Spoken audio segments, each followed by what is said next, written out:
Transit TV.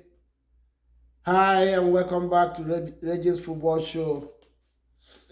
Today we're looking at the game played yesterday between two giants of English football, two iconic clubs in English football, Manchester United and Manchester City.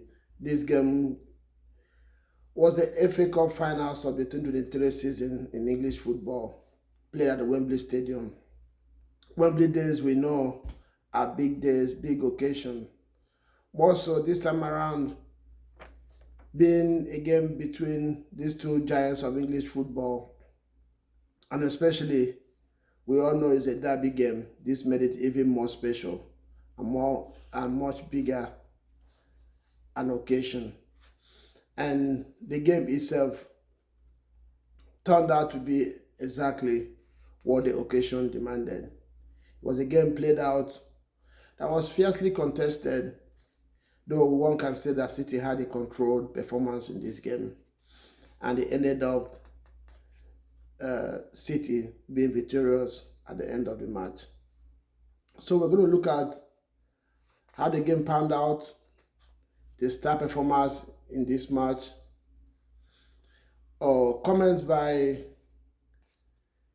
individuals in the game, Pep Guardiola especially, and Kevin De Bruyne talking after the game about his teammate MANCITY Gundogan.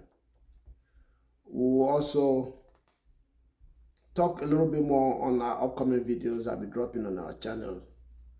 Before we go ahead, I want to remind you to subscribe to the channel if you haven't done so yet.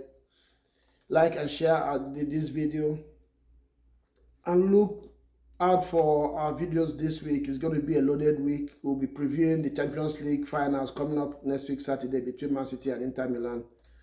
In a few days coming as well, we'll be seeing our video analyzing and reviewing the Arsenal season between me and my regular guest on the show, Ogum. Next week, Sunday as well, we'll be having, as we have said so many times in this channel, a fan fiesta where we'll be bringing together so many fans of different clubs all around Europe, talk about the just concluded season as regards to their clubs, what they expect their clubs to do during the transfer this summer, and the expectation of their clubs next season. We'll use our opportunities to select teams, players, coaches, managers, goals of the season between this panel. It promises to be a very fun one, very insightful, entertaining, and I ask you to look forward to it and make sure you don't miss that video. So hit the like button, subscribe to this channel if you have not done so, and let's go on this ride. So like I said, this match was played between Manchester City and Manchester United at Wembley Stadium. Wembley, very iconic stadium in England. Wembley days are fun days. The stadium was immaculately divided into two colors. Half of the stadium was blue, half was red, as the tickets are usually shared between the fans of the two clubs playing the finals. This time around, we also know that this cup is one of that cup that has been difficult for Pep Guardiola to win in England. He only won it once. This was the second time that he won it. So that tells you how important and how big a occasion this was for Manchester City. Because I can imagine they have won 5 EPL trophies and only won FA Cup the last 7 years. That tells you how difficult it has been for them. And conversely, Man U, we know, is one of the most successful clubs playing at the Wembley alongside Arsenal. So it was always going to be a tricky one. It was always going to be a difficult one for Man City. But I tell you, in this game, Manchester City had a very, very controlled performance, and they came out victoriously. The game started in a very, very special way, involving a very special player who has remained very special and turns up at a big occasion for Manchester City whenever is required. And this is no other person than the Captain Fantastic, MANCITY Gundogan. In the first minute of the game, he volleyed in the first goal of this match from outside the box, and this set tone for the match. MANCITY Gundogan, we know, turns up for Man City at big occasion, especially towards the end of the season, at the business end of the season, as many say. He turned it up again yesterday and came up with this goal at the first minute, which stamped David De Gea, the Man United goalkeeper, to the ground, and he could not even move because of how well this volley was placed the top end of his, or the top left side of his goalpost, and De Gea had no answer to this one. And I'm not completely sure this time. I think Manchester United players did not even touch the ball before this goal went in. Gundogan started the kickoff himself, and after 4 or 5 touches between other players, he volleyed in this goal and set the tone for the match. And from there, Man City controlled the game and could have been 2-3 goals up by the end of first half, but somehow the game stayed 1-0. And Man U stayed in the game. I'm going to give credit to Manchester United. Against all expectation, many thought that City would have run over Man U in this one. But somehow Manchester United, we know one of the biggest impacts of Erik ten Hag on Manchester United is mainly that he has made them to become competitive. They now have the desire to win, and they play with more pride for the club. One will not also overlook the impact of Casemiro in the midfield, in the heart of the Man United midfield. He has really brought in that competitive edge for them, and this helps Manchester United to stay in games. And that they did in this match, leaving the scoreline at just 1-0 at the end of first half, regardless of the control that Man City had and the chances they created in the first half. One of the highlights of the first half, though a sadly one, was a very, very horrendous tackle by Casemiro on Akanji. For me, Casemiro should have been out of that game at that moment, but somehow VAR and the center referee didn't it as not that harsh, and he managed to stay on the pitch. At the end of first half, it was 1-0 in favor of Man City. Second half started as expected. In this game, 1 goal lead is usually not enough. You have to try and kill off teams once you go a goal ahead. And Man City did not manage to do that. And Man U came to second half with more adventure, with more desire, and took more risk. And this, because of this, they were rewarded by a penalty awarded to them after Jack Grealish handled a header. A rare adventure by a player we know very well that is not good, very good at the top end of the pitch.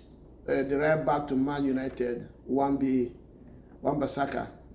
He made one of the rare adventures you see in his game time and time again, and somehow this time around it resulted in a penalty for Manchester United, which was successfully converted, coolly converted, a very cool and calculated one by Fernandes. And all of a sudden in this game, regardless of how controlled and how emphatic Man City had been all game, we had the game in our hand. It was now 1 goal apiece to both sides. Again, the man of the moment, the man of the big moments, the special man, that man will never cease to turn up in big occasions. Gundogan showed up again with another volley, making it even more fantastic, even more enjoyable. Another volley, this time around on his left foot, into the right corner of David De Gea's post, and it was 2-1 in favor of Man City. Gundogan showed up again after a free kick by KDB. The game settled. Man United at this time knew that their backs were at the wall. There was nothing more to do than to try to equalize or even win the game if possible. So they pushed even further, leaving gaps behind them. Man City had chances, Man United did as well.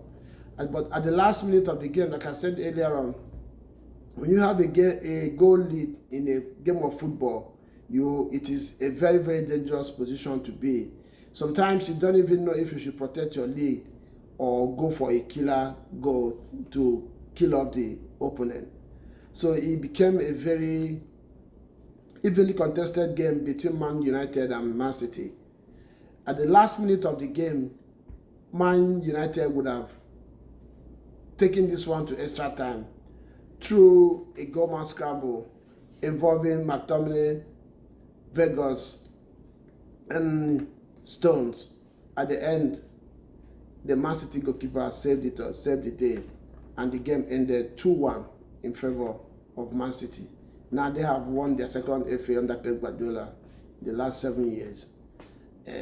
One of the cups that have eluded, that have found difficult to win, regarding their dominance in English football.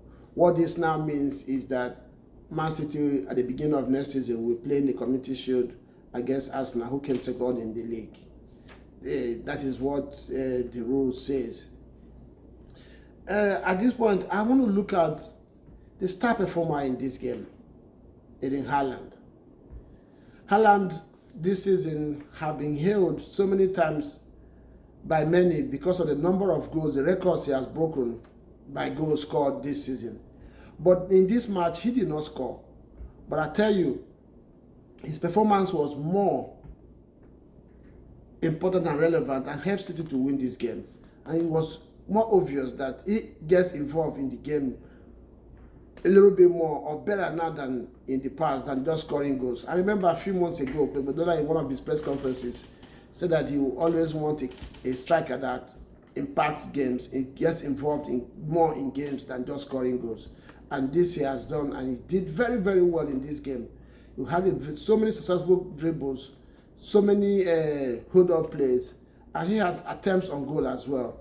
For the whole 90 minutes, he was a menace against the Man United defenders. Caused a lot of problems and could have gotten himself a goal as well. And also I will look at MANCITY Gundogan. We have talked about him, well, and we can't talk about him enough for Man City, especially in this game. He was the difference maker. And he turned up again at this big moment and delivered a trophy, single-handedly, you can say, to Manchester City at this occasion. After the match, Pep Guardiola was asked questions about the FA Cup and the coming UEFA Champions League finals against Inter Milan.